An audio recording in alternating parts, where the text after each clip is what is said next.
अस्सलाम वालेकुम, आदाब। आइए देखते हैं आज 17 नवंबर के अहम तारीखी वाक़यात और अहम शख्सियात की शॉर्ट बायोग्राफी। 1869 को आज 17 नवंबर ही के दिन करीब 10 सालों तक चलने वाले तामीराती कामों की तकमील के बाद मशहूर सुइज नहर या सुइज कनाल को आमदोरफ्त यानी ट्रांसपोर्ट के लिए खोल दिया गया। ये नहर यूरोप को एशिया से जोड़ती है। ये नहर 163 किलोमीटर तवील और कम से कम 300 मीटर चौड़ी है। इस नहर के खुल जाने से इंग्लैंड से हिंदुस्तान का बहरी फासला न सिर्फ 4000 मील कम हो गया बल्कि मानसून पर इन्हिसार भी कम हो गया। पहले इस नहर पर बरतानिया, अमेरिका और फ्रांस का कब्जा था, मगर मिस्र के साबिक सदर जमाल अब्दुल नासिर ने इस नहर को कौमी मिल्कियत में ले लिया, जिस पर ब्रिटेन, अमेरिका और इसराइल ने इजिप्ट यानी मिस्र से जंग छेड़ दी थी। 1928 को आज 17 नवंबर ही के दिन हिंदुस्तान के मशहूर और मारूफ इनकलाबी लीडर और तहरीक आज़ादी हिंद के मुजाहिद लाला लजपत राय वफात पा गए थे। हिंदुस्तान की आज़ादी के लिए उनकी सियासी जद्दोजहद तारीख के सुनहरे हरूफ में लिखी जाती है। लाला लजपत राय सियासी मैदान में बाल गंगाधर तिलक के फॉलोअर थे और उन्होंने इंग्लैंड का भी दौरा किया था।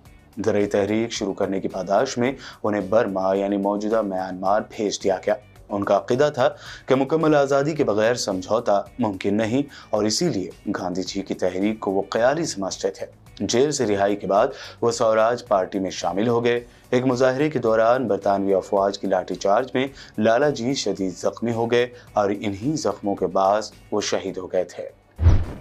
1939 को आज 17 नवंबर ही के दिन जर्मन के नाजियों ने प्राग यूनिवर्सिटी में दाखिल होकर स्टूडेंट्स का कत्लेआम कर दिया था।